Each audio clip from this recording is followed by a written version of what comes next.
Alrighty, guys. Sorry for the chaos as per usual. Hopefully this is working. Hopefully you can hear me properly. How's it going? Angus here from Makers Muse. Oh my goodness, it has been torrential rain all night and we had to run out to get some sort of sustenance before I started, so I apologize for the hair. It is terrible. I know. It's rivaling Joel Telling hair. That's how bad it is. No, I love it. We got Joel and Joel in the chat. We got heaps of people here. Thank you so much for joining, guys. It's awesome. And yeah, as I said, it's Saturday morning, and I put up on Twitter that I was going to do a stream, and I gave 3 options. One was 3D printing Q&A. The other was to talk about Makerspaces. The other one was to unbox a mystery 3D printer. Well, the mystery 3D printer won slightly, but we have a bit of an issue. The box that it is in is outside, and it was torrential rain, and it's kind of destroyed. So I can't unbox it right now because I need to let it dry out. So we're going to talk about Makerspaces instead. So what we got? Sounds good. Decent microphone. Greetings from sweaty Austin, Texas. Awesome, guys. Thanks so much for joining. And also, I'm taking a break from energy drinks, so I'm on coffee. It's okay. So let's talk Makerspaces. Commercial over. Oh, yeah, there would have been a commercial. Sorry, guys. Thank you for joining. Yeah, YouTube monetization and AdSense and all that. Whether or not it hits you, I'm not sure, but if it played a commercial, I do apologize. So, Makerspaces. As some of you may have heard, TechShop filed for bankruptcy. And this is good timing to talk about it because I've been working on this budget Makerspace project for the last 2 weeks. So if you haven't seen that, obviously, please do check it out. You know, the idea is to make a Makerspace for under $500 US, which includes the 3D printer, tools, PC, and rivals buying just an Xbox One X. That's the comparison point I chose. You know, anything less than $500, you don't really get much. Anything more, then you do get better. But 500 is like the bare minimum I recommend for something that just works and can get started. We got Kalani Ripley. Thanks so much for the $2. Awesome. Glad I got you into 3D printing. I appreciate it. Right. So let's jump into TechShop. I'm just going to quickly read the stories as well, the chat. We got Luke saying bees repeatedly. I'm not sure if you're the bees that I know. We got Joel in the chat. People from Netherlands. People from Mandurah. Awesome. Mandurah's a lovely spot. Slovakia. Cool. Thanks for joining. Czech Republic. Sweet. California. Thank you so much for joining, guys. UK. That's so cool. Awesome. We got people from all around the world. So 10 a.m. Australian Eastern Daylight Saving Time seems to work okay for a lot of you guys overseas, which is why I try to choose it. But it is quite early for me as a sole trader and someone who works for himself. So I'm just going to jump in to, there we go, the TechShop article here. I won't be able to see the chat for just a minute, so I do apologize. But basically, the story here covered by Magazine is TechShop has closed its doors and filed bankruptcy. So for those who don't know, TechShop was essentially a gym for making things. You could go and do courses. You could go learn how to use machines. You could go basically use someone else's workshop. It was a communal workshop, but TechShop's model was essentially for profit. It was a business. And the article basically goes into the fact that after a while, they tried to make it work for as long as possible, and funds were running out, and then eventually it just ran out of money, and they had to file for bankruptcy. So they're closing all their 10 US locations, subject pretty much immediately. But there is overseas maker tech shops that won't be affected because they were the overseas. They're not affected by the US bankruptcy foreclosure. So I'm not sure what's going to happen to those, but it is a big kick in the pants for people like myself interested in making things. And jump back to my lovely face. So why is it a big kick in the pants? Well, let me just go back to when I was in university at UTS in Sydney. A large part of why I went to study industrial design was they had a humongous workshop. And I lived with my parents in Bronte, and if you've ever been to Bronte in Sydney, you'll know it's a very affluent area with lots of upper crust, whatever, people riding their bloody Vespers to get coffees. Personally, we've been there for years and years and years, and we've just seen the whole area go up in value. There's no room for a workshop. I mean, most people subdivide and then live, stick 2 families into half a house. It's just the crunch is on. So for me to have access to a proper workshop was absolutely indispensable and really pushed forwards my passion for making. So at UTS, they had a workshop where I could do proper milling, proper lathe work, proper welding. Like, I was into metal work because of combat robots. So they had a proper space for that, as well as a paint room, to suck the fumes away, stuff like that. And laser cutting as well, 3D printing as well, but again, that was pretty early days for 3D printing. So that was a large part of why I got into making in the first place. So TechShop sort of promised that, but outside of a university environment, because obviously you couldn't use the workshop unless you were doing a degree there, and degrees aren't cheap, so that you can't exactly do a degree just to get access to a workshop. So TechShop closing is a big kick in the pants for people like myself. And a lot of people who wanted to make a makerspace functional and profitable looked at TechShop as a model that existed and worked, right? So for that to go broke is a bit of a shame. So I want to talk about, in this video, chat to you guys. I mean, a couple of you guys are asking random questions. I will get to it if I can at the end.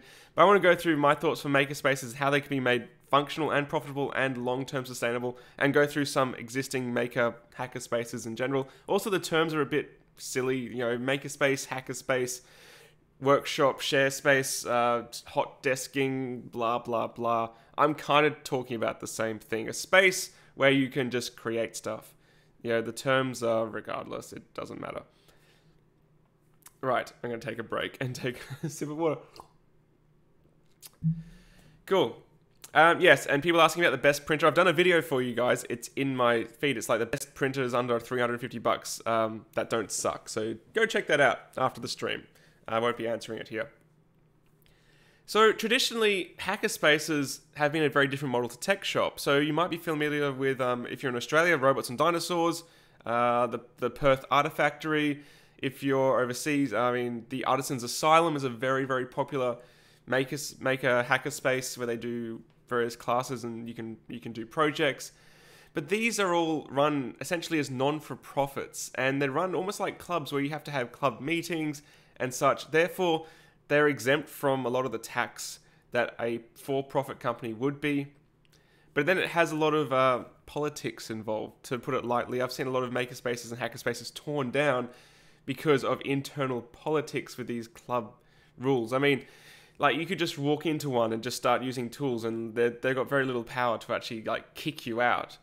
Whereas with a paid makerspace, is actually a little bit more stricter on actually controlling people. The community spirit is strong in these not-for-profit makerspaces, but that doesn't necessarily mean they're sustainable. And I have seen hackerspaces fall down simply because the landlord decided to start charging a bit more rent, or, for example, they had free rent for a period of time, then the free rent expired. They all ride on these kind of situations that aren't really sustainable. There's usually someone in the system putting much more into the equation than everyone else. So, as an example, Gavin, who runs the Robots and Dinosaurs makerspace, bought the space. He pretty much sustains it. So, I mean, he put his foot out to make it happen. That's a big difference to a for-profit situation where you can have franchises and you have a proven financially profitable model. I mean, to be completely honest, I'm not sure how they had so many spaces. I don't know if they were a franchise, because I thought you needed to prove profitability to be a franchise. I'm not sure, but yeah, that happened. So I want to talk about what I think a good makerspace could be, and also learn from you guys in the comments. And if you guys dump heaps of emoticons, I'm going to pretty much time you out. So, sorry. That's not how it works here. So, a makerspace needs to be profitable to be sustainable, really. I mean, look, long-term, money makes the world go round. I would love to have, for example, myself, I would love to open up a Sydney makerspace with all the 3D printers that I reviewed for free. Like, I could do that. But you know what wouldn't be free? The rent. The people I'd hire to maintain it. The maintenance on the machines themselves. The consumables. The insurance for public liability and theft, because you're opening up a public space with expensive tools to the general public. So they might get hurt. Things might go missing. That adds up really quickly. So you can see how a good idea and a philanthropic idea can quickly become unsustainable. So how do you make something like this sustainable? Well, a good example would be the Perth Artifactory, for example. They've been around for ages. I think they're one of the oldest Australian makerspaces, hackerspaces, and they charge $75 a month fee. So at 75 Australian, Adam just said they've got one in Rochester, New York. Is that New York? For $40 a month US. So yeah, 40 US or 75 Australian. Yeah, you need a decent amount. So it's almost like a gym membership. You need to charge an amount that stimulates the space and people take seriously. You can't do like, and someone mentioned I missed utilities. Very good point. I missed out internet, water bills, power. You'd use lots of power, that sort of thing. Yeah, so absolutely. So I lost my train of thought. You need to make the membership fee serious. You can't be like, oh, okay, I'm going to give back to the community and charge $20 a month. It's not sustainable. Treat it like a gym membership. You need to charge a fair amount of money. But talking about gym memberships as a model, the reason that they're so low is you need a certain user base that doesn't even use the facilities. Like a gym membership, I think only a certain, I don't know, I'm sure there's percentages published, only use the space. Like most people get a gym membership and never ever use the gym because they can't be bothered, or they're having an off day, or they're tired, or they're too busy usually to use the gym. So those people who don't use their memberships subsidize the overall cost for everyone else, which could work for a makerspace. If you have a space that people subscribe to and pay money but don't use. But that kind of defeats, why would you ever join up to a makerspace then? Because like with gym, for a gym membership, it's personal development. It's, it's getting healthier. For a makerspace, it's building things, and building things tends to come in, I guess, like project spurts. You might really want to use a makerspace for the end of university, but then afterwards you're on holidays, you don't care. Whereas gym tends to be an all year round thing. So that also adds a bit of volatility to how your members would interact with the space. CTKIX is saying, I was our local hackerspace executive director when we started, and there are expenses indeed. We had workshops, tools, insurance, rent, etc. Charged $50 per person and managed to get by. Okay, cool. So it can work if you charge the right amount of money. But I think an interesting point was raised just there by CTKIX is workshops. So for me, looking at the Makerspace model, I think workshops could be a really interesting way to subsidize the overall cost of the space. So if you have a 3D printing space, for example, you could run 3D printing workshops for people who are non-members for $100 for a 3-hour class, or this is Australian dollars, so it sounds expensive, or maybe $50 for members, kind of thing. That could be a way to make it work as well. Adam's also saying his Makerspace lets people donate equipment or lease equipment to the space for a small percentage of the equipment costs. I think Artisans Asylum also runs by that model as well, which is also very valuable because you can get very expensive gear without the initial outlay of cost. That can come back to bite you though. I have seen spaces fall apart because people just dump gear they don't want at the space, and the space just keeps taking them in. And they're like, oh, we want this. So they run out of room very quickly. I've seen that fail. So you do have to be very careful and very picky as to what gear you take on. You wouldn't be taking on crappy printers that don't work, would you? Or a broken mill that needs hours and hours of repair. You want to take on tools that are actually valuable to the future of the space. John's also saying the fitness thing works in other ways. Audi started to sell 3D printers in UK this month. My guess is there will be a shite ton of printers for sale on Gumtree come February. Yeah. Absolutely, yeah. So that's another thing. 3D printers are flooding the market. Less people need to go to a space to use them. I know I certainly stopped going to a space because I bought a 3D printer.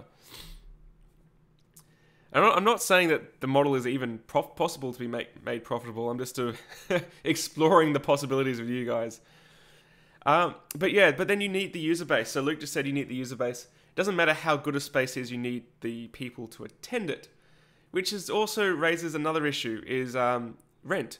So for me, I now live in Wollongong in Sydney. It's about an hour and a half out of the city. I could get a place pretty cheap in the sort of the areas around Wollongong, which are industrial, for opening up a makerspace.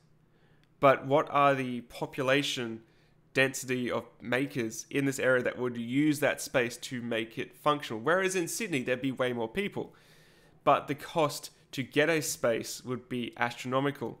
And a couple of years ago, we had something called the Rocks Pop-Up, or the Pop-Up, initiative, which is how 3D printing studios started. It was in the Rocks in Sydney, which is a very expensive area, for $100 a week rent for a whole space. And that's all gone. Sydney, the days of getting cheap rent in Sydney, even for a short period of time, is dead. Basically, you'd have to spend thousands of dollars a week rent in anywhere in the main area of Sydney. You can go out further to places like Liverpool or Blacktown, or even Parramatta's expensive now. So the rent is a real killer to making these spaces sustainable. I know some hot desking places do exist, but hot desking is a lot more profitable because of the population density you can push into them. You just have a desk for people. You don't have a whole network of tools that you have to maintain. Sorry, I have to drink my coffee before it gets cold. Yeah. So, as I said, another one's Robots and Dinosaurs. They are based out in Meadowbank in Sydney, in sort of Ryde area. They don't charge too much, if I remember correctly. I think it's like $40 a month. I'm just going to try to find it. The space, join us. Yeah, so it's still $40 a month. And their space is pretty small, but it's pretty decent, and they have all the tools you'd need to make projects. But Shane in the chat just raised a really... hey... Yeah, no, that's not what you do in the chat. Thanks. Do it again and I block you. Sorry. Yeah, Shane raised an important point, which is basically, why would you bother paying for a makerspace when you could just save up for a 3D printer? And that's a really, really good point, and something that I often use as a counter argument against people who have this idea of making a profitable makerspace. Anyone who's, and this might insult some people, I do apologize, it's not intended to. Anyone who's serious about getting into a hobby or passion will make it work on their own terms. So if you're serious about getting into 3D printing, you will find a way to get yourself a 3D printer. And I get it, yeah, like even the cheap ones can be very expensive if you have, very low budget, but you'll make it work. I spent a year saving up for my first 3D printer. And you don't even have to, buy one. You could find a friend who has one, or, that's the thing. And yes, a makerspace might be a stepping stone to that. But eventually, if you're serious, you're going to end up getting it for yourself. Same with workshops. I mean, if you're very serious, you're going to find a way to get access to your own workshop as well. Which takes me back to the Makerspace conundrum, because I strongly feel that people who attend makerspaces often aren't taking it seriously. And... like, I would be making projects, and people would often go to a makerspace to hang out, not to work on projects. Which kind of defeats the purpose of having access to all these tools if people are using it kind of as a social club. But it can be also possibly turned in its favor. If people are using a space as a social club, why not make it one? Why not make a makerspace, have half an area is like a social club, and they have to pay to be there, and the rest is a workshop for people who use a workshop, and the whole thing subsidized by the sheer number of people. That's another model I've thought of that might be possible.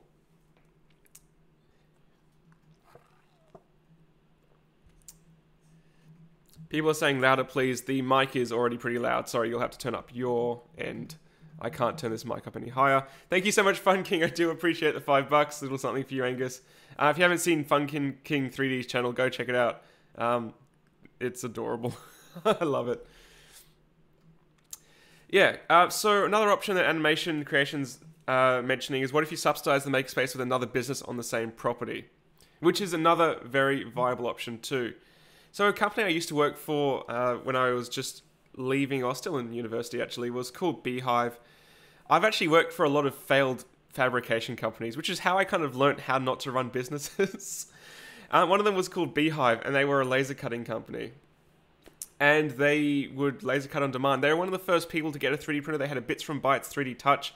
It was a complete pile of rubbish, complete crap machine. And they essentially would laser cut stuff for profit. And there became a time when they weren't doing very well and they couldn't afford the rent anymore. So they moved in with Robots and Dinosaurs for a period of time. And basically they used that space to keep their business going, and the guys at Robot Dinosaurs could use the laser as well. But I would pitch it to you. I must be talking about Xander. No, I'm talking about both of you. I pitch it to you guys. If you have a profitable side business, then why aren't you making the whole thing the side business? And it sounds like, you know, really capitalistic to say that, but why should you jeopardize a profitable source of income by putting in something that makes huge losses? Because you're doing, it's a very altruistic gesture. You're helping other people, which is absolutely should do, but you're jeopardizing your own income by limiting the amount of money you can earn by only having like a small amount of the business functional for an actual profitable enterprise. Because laser cutting can absolutely be profitable and can be used for fun as well. So I'm not saying don't do it all the time, like don't do it at all. You could have like a 1 day a month free laser cutting day kind of thing. But I'd be viewing that more of as a marketing thing rather than subsidizing a makerspace. Yeah, that's how I view things. I always have a return on investment angle with everything I look at in life. 3D Print Creator, thanks so much for the €5. But for real, doing nothing with the printers we have is the worst than not making them publicly available, don't you think? Yeah, that's actually an interesting point and something I was going to discuss next. Another thing about makerspaces is the term has been used kind of as a buzzword by institutions to get funding for things. So what often happens, I see a lot of people mentioning public libraries, a lot of schools, universities, that sort of thing. What often happens is makerspaces are constructed to look good, but they're not constructed to be used.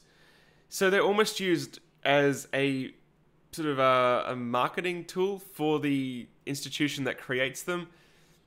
A lot of schools will have 3D printers that look perfect. They're completely dust-free, flawless, never been used. And that might be because they don't know how to use them, might be because they're afraid of breaking them, might be because they haven't integrated them into the curriculum yet. That's a real shame, but that's another aspect of these whole makerspaces things that is like the polar opposite, really. You don't have a space that people are wanting to use that isn't financially viable. You have a space that just shouldn't even exist because it doesn't even get used and it's a waste of space. So, I guess going back to the root of the cause, root of the problem with TechShop closing doors, it's a bit of a wake-up call and a bit of a reality check for anyone who has this fantasy of making a space with tools accessible, who think they can make it easily sustainable and profitable. Everyone in the world want to use this. Because it's not really true. And there's a few other things I'll discuss, in my opinion, why. But Sam just said you could try a monthly fee plus an arcade-style format, pay separately for each use of a machine. Yes, that's another idea I did think of, having a swipe card. So you have a prepaid swipe card, kind of like my uni used to have for getting stuff printed. It was like 10 cents a print, and you'd swipe your card, you'd preload it with money. But it goes back to the idea of makerspaces being used as a social club, because a big issue is people don't even use the machines. So if you're doing a pay-to-play, then you're, I think, limiting your income. You might be able to hear that rain, guys. It's absolutely pelting down. If you limit it to a pay-to-play thing, then I think you're limiting your income, where it really should be like you pay this much a month and you get your value, or it's not our problem. because, you know, using a lathe for 10 minutes or something, or an hour, versus someone just paying for the ability to use it for a large period of time. I think the paying off a monthly thing is actually more sustainable. I don't know. That's just my thoughts. Yeah, but another huge issue with shared tools is a lack of respect.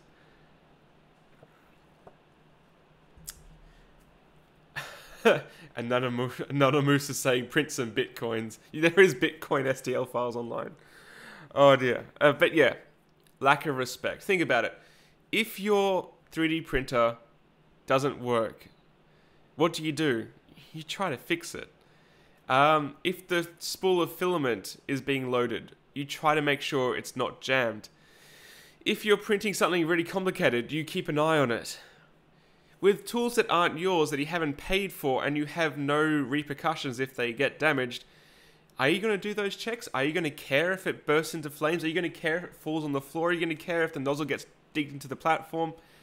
Not really. And that's another big issue with shared spaces, is a lack of respect. I've seen lathes be turned on repeatedly with people leaving the chuck key in.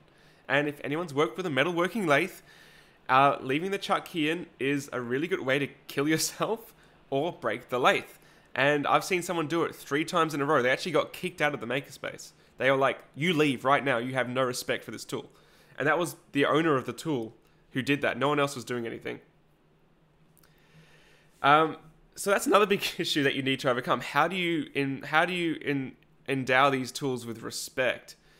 And I know a lot of you would have it, but with a public system, there's always one. It only takes one person to ruin things for everyone else, to steal tools, to not put tools back in the right place, to use, you know, that really expensive pair of screwdrivers to pry open a can of paint and bend them, stuff like that. So you need to also factor in the cost of that. And Jason is saying in the chat, wear and tear. Absolutely, you need to factor in wear and tear and stupid tax. You need to put in a tax for people who wreck things by not providing any sort of sense of respect for them.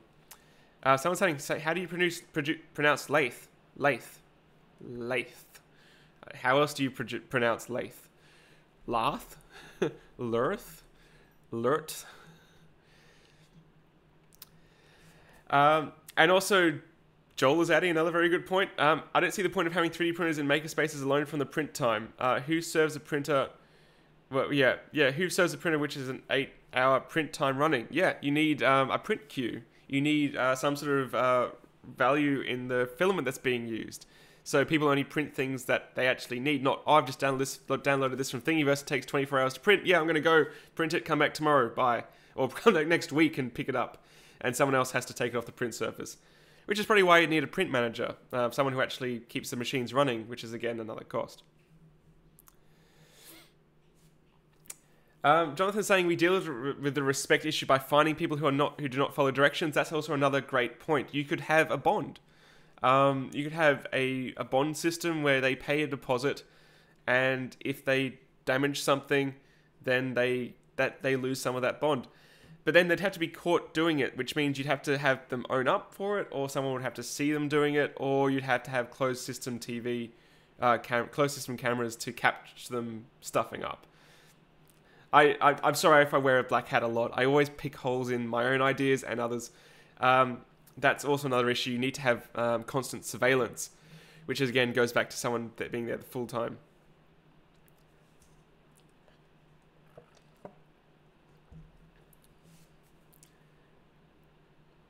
Like bath? People, I'm not getting into this. I say vase, not vase. I'm Australian. Deal with it. Part of my Aussie accent is the charm of it. That's just how it is. Or bath or bathe. You have a bath or you bathe in the ocean. We use both. And people are saying 3D hubs as well. That was a really good point. 3D hubs, went through a big controversy. It's pretty much dead for a lot of smaller users now.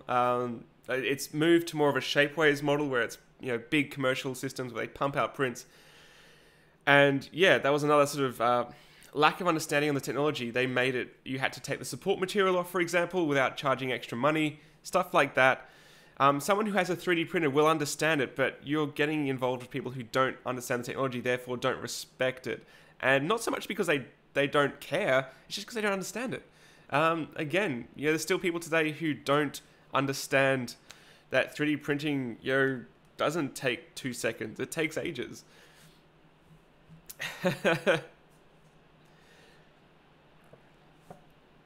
I've thought about this for a long time. I honestly would love to run a Makerspace, and I talked with my Patreon supporters last week in a private stream about the machines I have in storage now after doing this channel for so many years.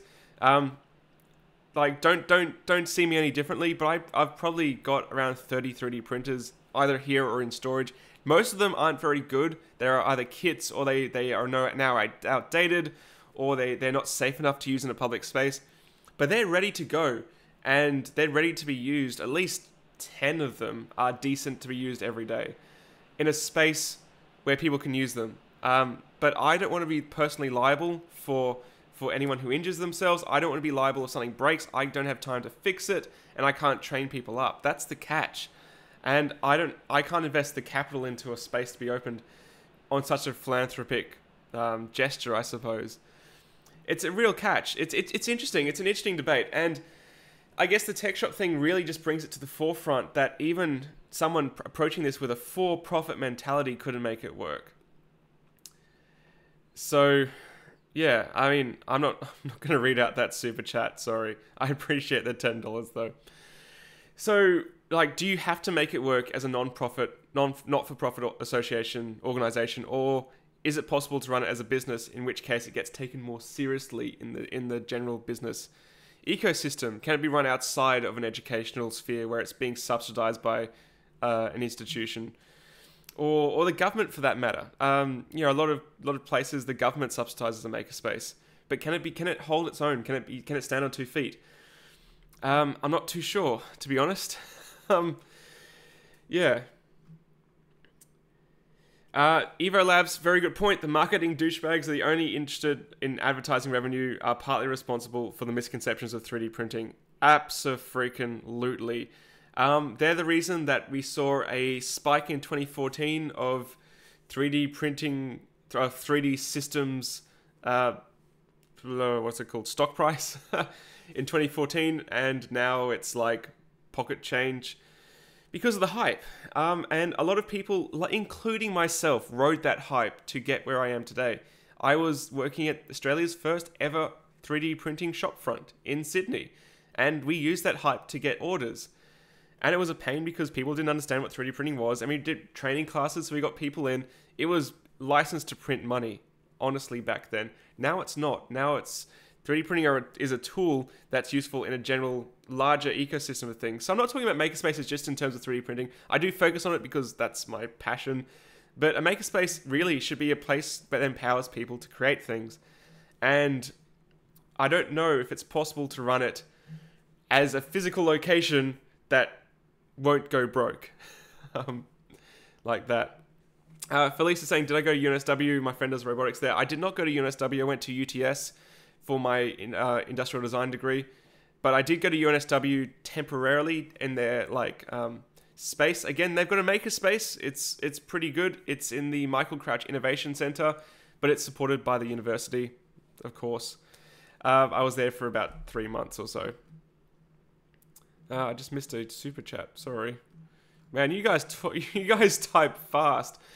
Kevin Barry, thank you so much for the $20. Been printing for a few months now, and you've taught me so much about 3D printing and CAD. I really appreciate it. Thanks a lot, Angus. Thank you so much, Kevin. I do appreciate it. Awesome.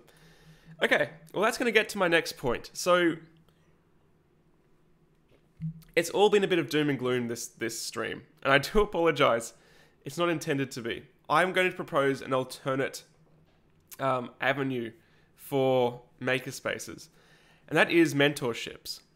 So again, let me tell you another story. When I was in high school, I discovered combat robotics. We all know Robot Wars was on TV for a very long time. So Channel 10 in Australia reran the old Robot Wars series with a guy from Red Dwarf. awesome. The music just brings tears to my eyes like that. I've got such good memories of that show. You got Chaos 2 and Razor and all the original combat robots from Robot Wars. And I was like, I need to make one of these. I was into remote control cars and that sort of thing, but I wanted to make a combat robot. They're basically remote control cars, just humongous, and they destroy each other. Like, what's not to like? So I looked into it and I found Robo Wars Australia, which back then was the ABBL, Australian Bot Builders League. And I found an Australian Robot Wars competition in Sydney, New South Wales, actually all the way out in Blacktown. And I got my dad to drive me there. And these guys were building featherweight combat robots. They're about 13.6 kilos or 30 pounds or so that fight each other in this guy's garage he'd converted into a combat robot arena. And I was like, I have to get into this. This is the coolest thing ever. I want to get into it. My dad was in IT. Like, he ran an IT company. He had maybe a few old hammers from his parents. Like, nothing. No tools at all. And again, living in Bronte, absolutely nothing. But what amazed me is the community around combat robotics was so passionate that at my first builders meetup, one of the guys gave me this battery pack, and he's like, "Here, have a battery pack," and for me, I was like, "Okay, wow, thank you." He didn't need it, and he saw I was interested in getting started, and he gave it to me. I was wiring up my first speed controller, which back then I couldn't afford a real speed controller, so we used something called servo switching. If anyone's interested in remote control planes and such, you have servos. Imagine servos just hitting switches. I made a hardwired H-bridge with micro switches, both sides of the servo. Press it, you go one way. Press it, you go the other way. I used cordless drills from cordless drill gearboxes from cordless drills for the motors. So it was bang bang. I found a cheap AM radio and made it tank steering, so it had sticks like that, so forward, backwards, left, right. And I was invited to these guys build meets and even their workshops to build and learn. And over the years, I learned so much from these people on engineering principles, on how to use a lathe, how to use a mill, how to solder. And for me, mentorships taught me more for this sort of thing than my university degree did. I went to university and I got in because I could tell the tutor at the interview what sort of steel I used for my robots. I was discussing that I used Bisalloy 450 because it's very hard, but also it's tough. It doesn't shatter for my weapon discs. Bisalloy is an Australian-made mining steel, and they were like, "Yeah, you're gonna love this course. Get in." So for me, mentorships was humongously valuable. But what's kind of sad is in the last few years, mentoring kind of has lost a lot of power. And I think a lot of people are scared of the idea of their kids going to someone else's workshop. And yeah, fair enough. There's been a few nasty things in the news over the last few years. But for me, they were just nerds like me, maybe a couple of years older. Maybe, I think I was 16 and some of them were 22 or 25 or maybe 18. So they were older than me, but not massively. But for me, I've encountered a lot of resistance in the last few years of people who just their parents wouldn't let them go. They were like, "No, I don't trust this random other guy," which is a shame. But I think mentorships, in my opinion, is more powerful than a makerspace, because a lot of people already have these tools. And yes, harking back to someone else's comment earlier, we have these machines just sitting here not doing anything. Well, what if you could empower someone else by showing them your passion? And you got a printer, sure, let's print something on it. Let's do a project, and let's have a meetup. Let's catch up somewhere. There used to be a 3D printing meetup run at the 3D printing studios quite often in Sydney, but they've gone more into the commercial side of thing, printing on a commercial basis. So they run less of those. So maybe instead of having a makerspace, we just need a place we can meet up somewhere, like a community center, to catch up and share projects instead. I would propose that as a more viable alternative moving forward for, I guess, empowering the next generation for making things, because not everyone's going to grow up with access to a workshop. we're moving to an age where lots of people live in apartments. A lot of people rent, so they move all the time. They can't get access to workshops. And Robert's saying the best place for that might be in schools. Absolutely. So I actually ran a combat robot club at my old high school. And that's where I first encountered this resistance for mentorship. Because there was this 15-year-old kid, and I was 24 at the time. And I was teaching these kids the basics of combat robotics. Very low, very small, like ant weight things. He came into the next class with something he'd made himself from sheet metal, this little flipping thing. Absolutely incredible. I'm like, dude, you've got a passion for this. I'd like to show you my bigger robots and how I make them. I'd like to invite you over to my place. It's in Bronte. It's with my parents. To my workshop that I've built. Your parents are more than welcome. They can meet my parents and chat. And he said, sorry, my mum won't let me. Which, is just really depressing to me. Because for whatever reason, I even met his mum, because it was an after-school club. And I was like, hey, I'm Angus. I'm teaching your son about these combat robots. And he wasn't allowed.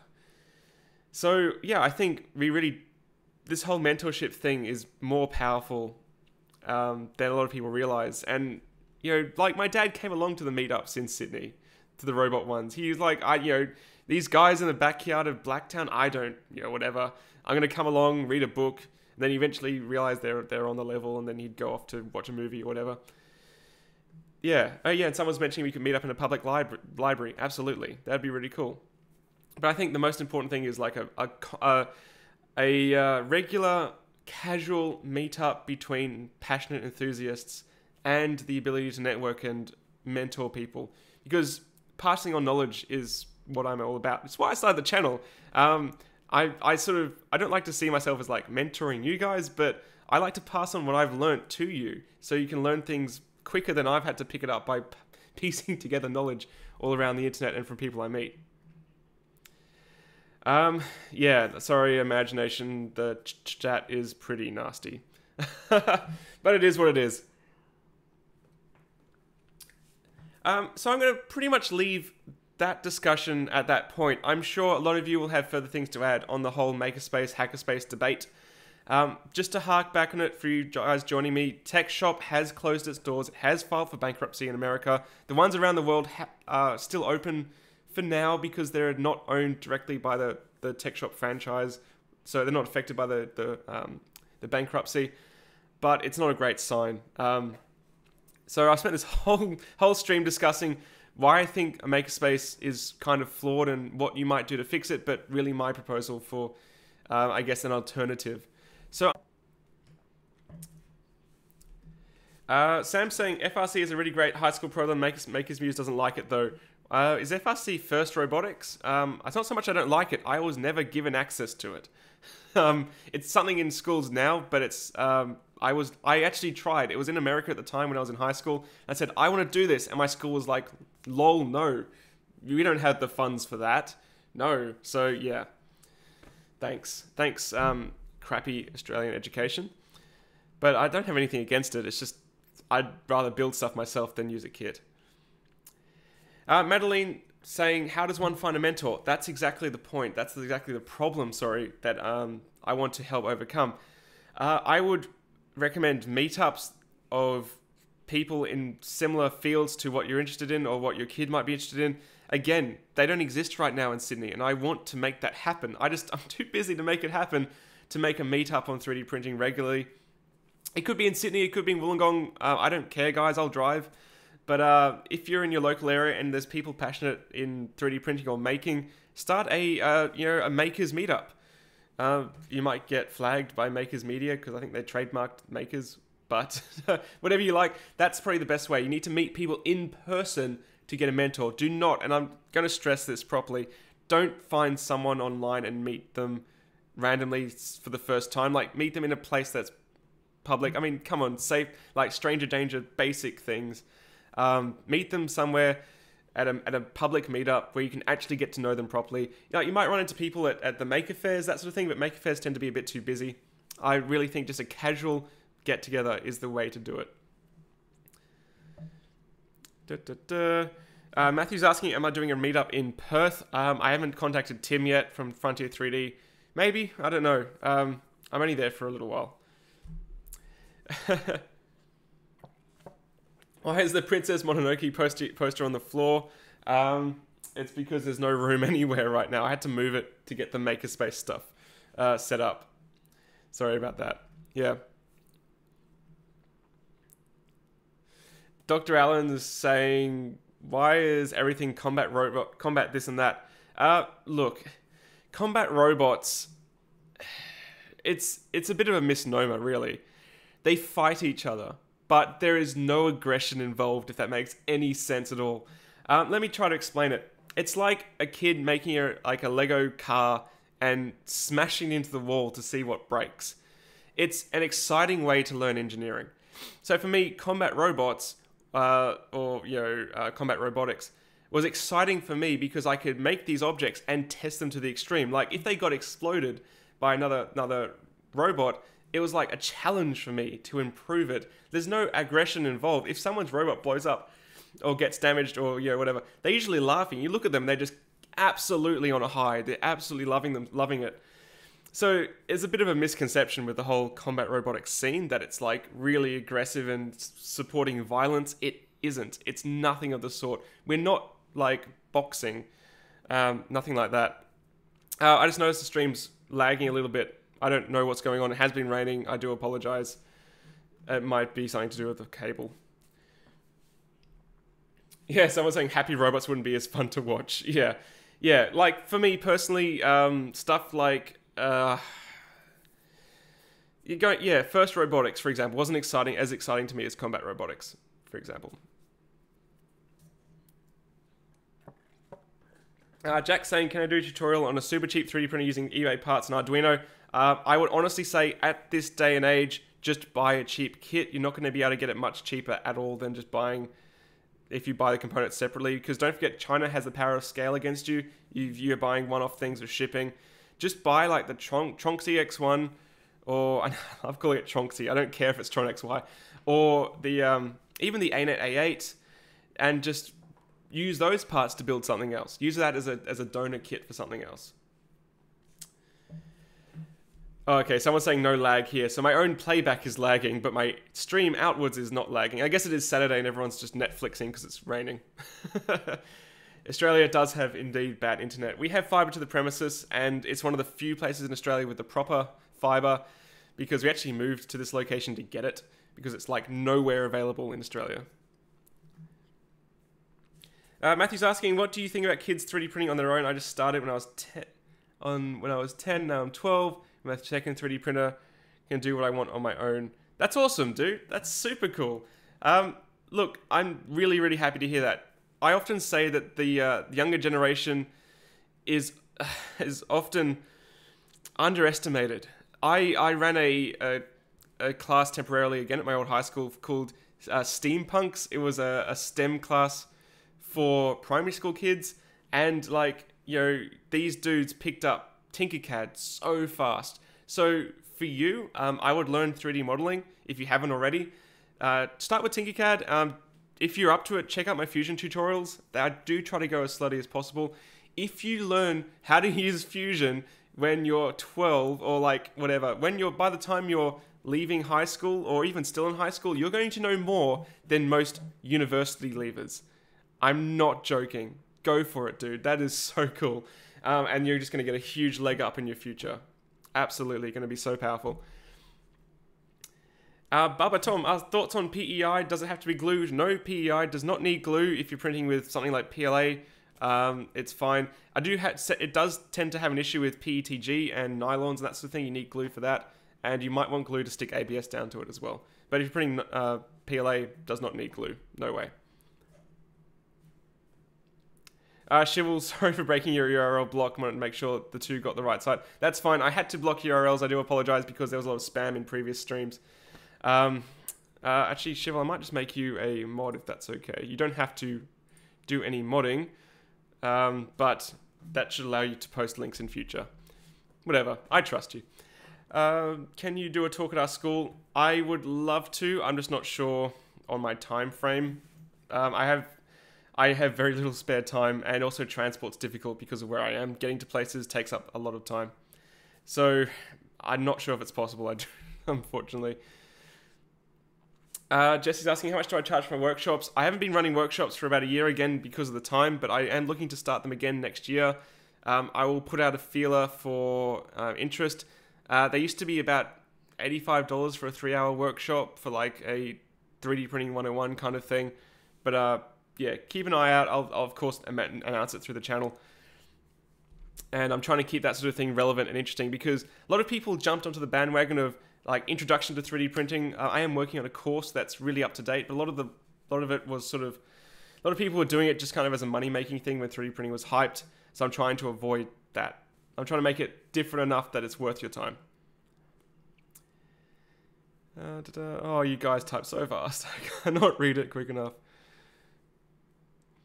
Sim Paradox left you a message on Patreon. Cool, I'll try to check it out. Sorry if I've missed it.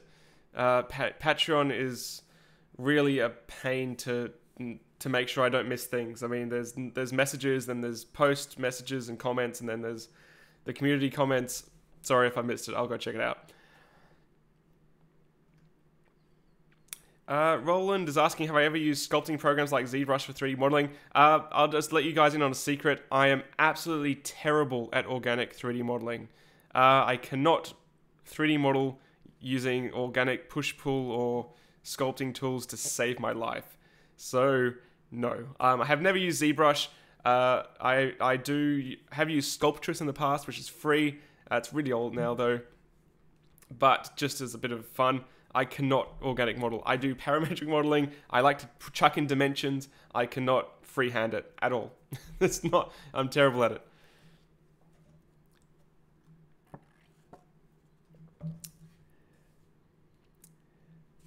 Someone's still spamming apparently. Shivel, you have full permission to mute that if you see it. I missed it. Right, what else? We got I live in Queensland from the RCVI. I'm so bad at reading these names, guys. The RC, let's go with that. I live in Queensland. I'm wanting to upgrade to a CR10 or LulzBot, but I've got a lot of 1.75mm ABS filament left over from the Up. What's the go-to for larger prints? Unfortunately, if it's Up ABS, it's not going to be useful for any of those machines. The Up's print at a higher temperature, so therefore the CR10 will struggle to print it, and the LulzBot is 3mm, so it's not really useful for either. I would try to chuck it on Gumtree and sell it. I think that's probably the wisest thing to do. It's a shame to hear that your Up didn't work out. They're pretty bulletproof in my experience, but I do totally understand that the lockdown software is not for everyone. A lot of people do not like the fact that the Ups have their own crappy lockdown software. Which, it is crappy. I totally get that. But the Ups, for me, print really well. I use them when I just want to print something. So it's a shame to hear that, but it is what it is. Obviously, you want to get something better. Something with a bigger volume, so yeah, CR10 was probably the way to go. I mean, it's the most popular printer right now, isn't it? Villain, thank you so much for the $5. Lunch is coming up. I'm starting to get hungry. Yes, lunch is coming up. I am starving. I actually haven't even had breakfast yet. I had to rush to get the coffee and come back. I will definitely eat straight after this. Rover's saying, has Lady Muse made her 1,000 mark yet? Not yet. For those who don't know, Lady Muse is the fat celiac on Twitter. She's my other half who helps run the channel. And she's an artist, illustrator. And I said if she gets 1,000 followers, I'll buy her a new Cintiq, which is like a really expensive drawing tablet thing. So yeah, if you want to make me buy her a Cintiq, you can go follow her on Twitter.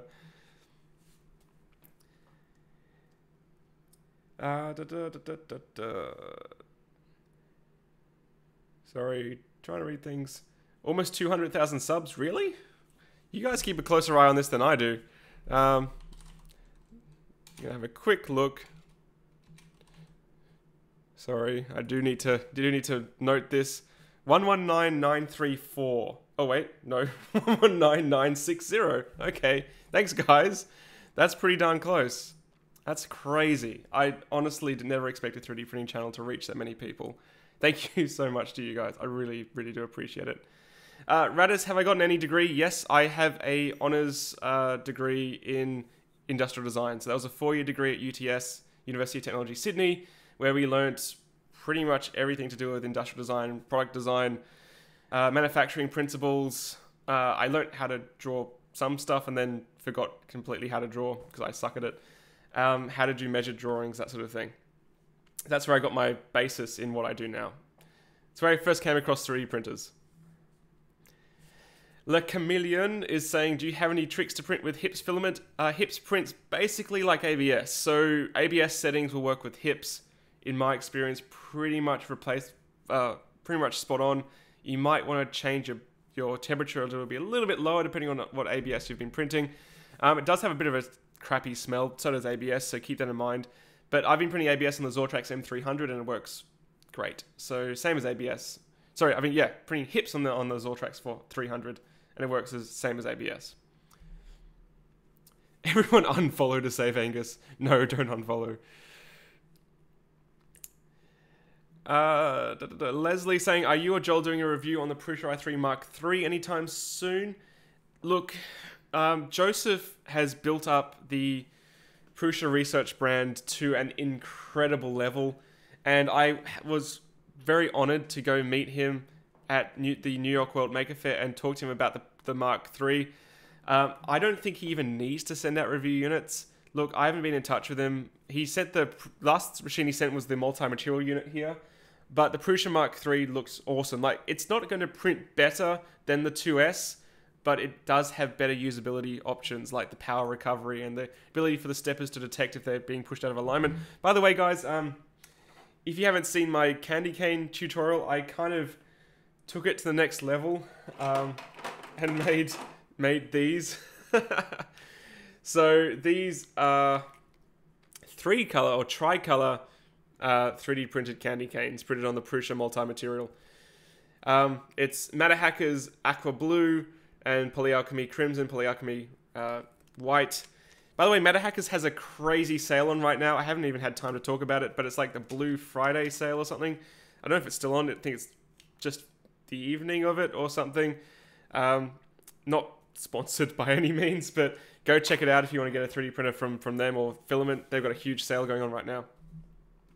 But yeah, these make me smell mint. It's really weird how the psychological association with a candy cane, I literally, my brain smells mint, peppermint, by looking at this. It's really strange. And it makes me want to eat one. Kids are going to chew on those. Yes, I'm almost chewing on those. They look delicious.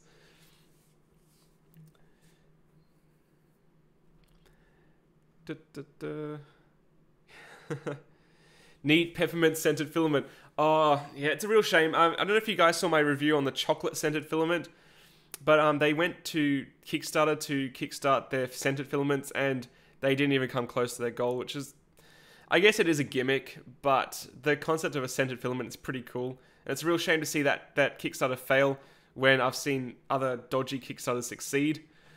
But yeah, they might still end up selling it. But yeah, like they had peppermint filament, chocolate filament, lavender filament, everything. It was awesome.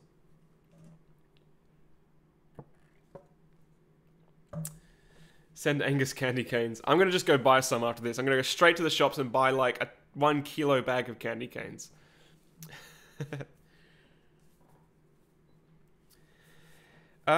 Angus, when is a good way to tell when a nozzle has worn out? Just print quality, or is there a more objective way to judge? Yeah, I would say when a nozzle just printing regular filaments like standard PLAs, nothing with particles in it, is very unlikely to wear out ever. It's more likely to just jam up, in which case you know it sucks because it's going to start under extruding and stop extruding. When a nozzle starts to wear out, where you've been printing like carbon fiber filled or metal filled materials, it's more obvious to see the wearing on the outside of it than the actual hole, if that makes sense. What you'll notice is the tip will no longer be sharp, it'll start to round over because it's been rubbing against the part as it prints, and that's where you start to see it wearing down easier than seeing the hole. Also, your print quality will start suffering. It'll still work, but you'll still start to lose detail. But you compare it to a new nozzle and see how sharp it is. If it's blunt, if it's like rounded over, that's an obvious sign that it's started to wear out because the abrasive filaments have started basically sanding it down. Is this going up on the channel? Yes, I'm going to retitle this to my discussion on the Makerspace Conundrum, and it will go up on the channel. Actually, this is probably a good candidate for a podcast as well. I have been thinking about doing a podcast for a long period of time, and I don't know, would you guys be interested in a podcast of me discussing topics like this, discussing 3D printing news and things that are going on in the world of 3D printing and making? I would probably be quite happy to do it, and I could upload it onto YouTube, and it could just go onto iTunes as well as a podcast. I don't know, let me know. Another thing to do. Ron's asking, can power off recovery be added to a cheap printer or a new main board is required? You probably need a new main board, I would say. It's something to do with it sort of caching the last position before the power gets lost. But don't quote me on that. People are saying definitely podcast. That sounds cool. Okay, cool. Noted. Thank you guys. I will definitely put that into the books. Sam's saying, will wood PLA wear down a nozzle? No, wood will not wear a nozzle down, but it will completely jam it. Wood PLAs, depending on the brand, tend to jam up nozzles, and then they tend to carbonize, and then they tend to like leak this disgusting sticky resin. So don't print wood from a 0.5 nozzle. Only print it with like don't print it from a 0.4. Only print it with a 0.5 or 6. I'd recommend 0.6 with wood filaments, and you won't have a problem. Jan saying, where are you from? I am Australian. So I am from Australia. And I am in Australia. You and Joel talking was great. Yeah, having Joel as a guest, for example, for some of them would be really cool. You know, people like maybe Tom for some of them, if he's keen, or Chuck, for example. Chuck's very knowledgeable and would love to do a podcast. Yeah, I could have guests. That's a good idea. Good idea. Good thinking, guys. Cache. It is a cache. It's where I cache things. You cache things on in some circumstances. I'm allowed to have my silly language. Leave me alone. Oh dear. At least I'm not speaking proper Australian English, in which case this video would be monetized instantly. Yeah, Richard would be fantastic to have it on as well. You know, Rich Rap, you know, absolute master of the rep raps. He would be good to have on in some podcast episodes as well. Cool. Sacred Stone's saying, do I have an HTC Vive? If so, have I tried VR modeling or sculpting? I do not. Devon over at Make Anything's done some really cool virtual sculpting. Personally, I can't afford one, and my PC cannot run one. It might be a new Patreon goal for me to upgrade my PC, guys, because this thing is really haggard. The last video I uploaded took about 2 hours to encode. It's really bad. It's old. It's about 5 years old now. But yeah, like VR stuff's super cool, and I wouldn't mind checking it out, but for me to justify the cost is just not there. Devon, if you're keen, go check out Devon's videos on it. It's really interesting. Sam saying, can I print eSun Elastic on the Cheedy Tech X1 stock hardware? Probably not. The Cheedy Tech X1 has a Mark 10 style extruder, similar to old MakerBots, and there's a gap between the feeder gear and the hot end, and flexibles tend to bow out of that. So print yourself a Mark 10 flexible adapter. It's like a little cup thing that goes around the feeder gear that sort of hugs it and helps support the path of the filament. Print slowly and it should work. Righto. Alright, just a couple more questions, guys, and I will finish up because I'm absolutely starving. Daniel's saying you got a clogged nozzle with a 0.8 nozzle, 40% coconut. Well, I'm not too surprised. I mean, if you're printing with 40% coconut fibers on anything, that's probably going to jam. 0.8's pretty extreme, though. You probably would have been able to free it up. That's pretty nuts. Nick's saying if there is edible filaments, nope. Technically, in theory, PLA is edible, but I wouldn't trust the colorants and additives they add and modifiers. PLA, that's just virgin. Like, pure PLA is technically edible, but I wouldn't do it because it's sharp. It's more likely to cause internal injuries. Don't do it, please. And Rowan's saying, I think the Matter Hackers site has crashed. Look what you did, Angus. I even have an affiliate code with them that I've never used. I really need to get off my butt and use that. Yeah, Zane's saying if I used Aussie English, I would be evicted from YouTube instantly. One of the first things people talk to me when they say to me when they meet me outside of YouTube is that I swear like a sailor. Please don't treat me any differently. It's just Aussie endearment if I swear during our conversations. It's how we talk. It took years of practice to not swear on the channel because we just use it in everyday life. You know, it's part of the Aussie culture. You know. And I've got Aussie friends who are on YouTube who have made videos justifying how the demonetization, you know, is unfairly biased against Australians. So I please respect how difficult it is to speak without profanity on the channel. I really try to keep it PG, just to avoid demonetization. Right, just one more question, then I'm going to kill it. Felice is saying, keep the stream going till you hit 200k. You're only 29 away. Maybe. Let's have a look. It is slowly going up, but I know how this works. If I keep the stream going, you guys are gonna unsubscribe as it gets closer because that's how you do it. Last time I did my 100,000 subscriber stream, you guys all unsubscribed at the same time, and it was hilarious. So. If I keep the stream going, that's exactly what's going to happen again. In fact, you're probably all going to do it now because I just mentioned it. I'll keep it going for a bit longer. I really don't have a rush. It's fine. It's really, really, really fun to hang out with you guys.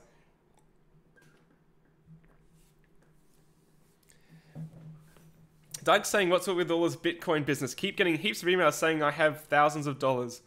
Well, if you did buy Bitcoin years ago when it first came out, then you may well have thousands of dollars. I know I have some friends who bought it on a whim and they have hundreds of thousands of dollars of Bitcoin now because they bought like 10 of them.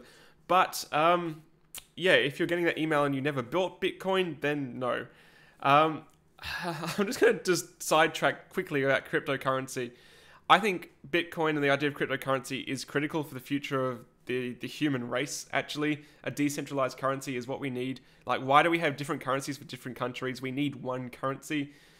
But how it's being played as like a stock is extremely stupid and reckless. It's basically gambling at this point. Speculating in stocks is nothing new. If you're buying Bitcoin now to try to make money, you're speculating in Bitcoin. It's the same thing, and there's nothing wrong with it. Just keep in mind, speculating, the higher the return, the higher the risk. Sorry, the higher the chance of a return, the chance of a higher return, the higher chance of losing as well. I did not word that properly. It's speculation. Wow, I just killed that argument terribly with my lack of ability to speak. Shivel's saying Bitcoin passed 10,000 Australian dollars today. Yeah, that's pretty nuts. Yeah, it's gonna crash. What goes up must come down, but Jesus, that's pretty crazy. Yeah, I remember back on the Robot Wars forum, one of the guys was like, check out this currency, it's pretty cool, and a lot of them bought it just on a whim. I should have done that. Back then, $100 was hard for me to justify, and that would have easily become like $100,000 now. No question. Bitcoin is scam land. Yeah, one of the guys I follow on YouTube actually, who runs an Amazon trading course called Tanner. He got hacked for $200,000 through Bitcoin and other things, using the vulnerability where they get your SIM card and they use that point of entry, which is a huge vulnerability. Linus Tech Tips got hacked that way. So yeah, if you get hacked with Bitcoin, there's no getting it back. It's gone, absolutely gone. So someone's asking, Schreiber is asking, I have problems laying down a raft on my assembled Prusa Mark IIs. Worked fine for 2 months, but I had never gotten rafts to work. Catches on the nozzle no matter what I changed. You really shouldn't be printing a raft on the Mark IIs. There's no reason to print a raft on that machine. I print rafts on machines that have like a perforated print surface where the rafts stick into it, but the Mark IIs doesn't. So I would just print with a brim, and if you have stuff that lifts off, it's either because your first layer is too far away, or your bed's got like oil on it or dust, like nothing's sticking down properly. So wipe your surface down with some isopropyl alcohol, clean it nice and clean. And if you're still having problems, make sure the nozzle's nice and close. And if you're still having problems, use some adhesive like glue stick to help you out.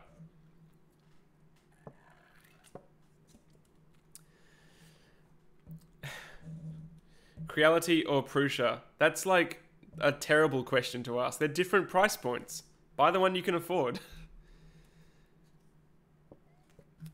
There was a guy that ordered a pizza for 10 Bitcoins. Yeah, that's a classic. I think that was like the first proper transaction with Bitcoin. But it is what it is. Look, you know, currency changes with inflation. Bitcoin just became like the next hottest thing. So it just exploded. Yeah, there you go. Lucas said it much better than me. Speculation is for someone to gain, someone has to lose. Do you really think you're smarter than everyone else? That's exactly what it is. Yeah, thank you for wording it way better than me. It's like a level playing field. For someone to go up, someone has to go down. It's how stocks work and it's how Bitcoin's working. So to buy it, you know, someone has to, when you sell it, someone has to make a gain, someone has to make a loss. It just depends when and where. It's guessing. Yeah, it's biased to look back in the past and think it's going to keep going up because you can't predict the future. Carter's saying, how many people do you think bought those products from your 500 USD Makerspace video? I'm not sure actually. So for those who didn't, I mean, I did make it clear that I used affiliate links for GearBest and some Amazon stuff from that video, and Amazon takes 3 months to pay me. It's not exactly a very reliable income stream. So I get a check from the US every month that's backdated 3 months. And then I go to my bank, and my bank charges me $20 to bank it, plus a currency transfer fee. So it's not exactly a reliable source of income, but I do appreciate all of you guys using the affiliate links. I'm not sure what it's made. It takes a while to come through. Not a massive amount, but I do know when the CR10 came out, the affiliate links for that was like ridiculous when it first came out. Yeah. So I'm probably going to call it here, guys. I do appreciate you slowly subscribing, but I do have to go get some lunch. So one more question. So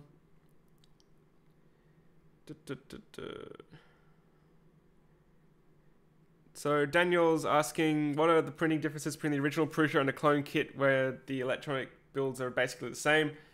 In a perfect world, the print differences will be non-existent if you're using the same stuff.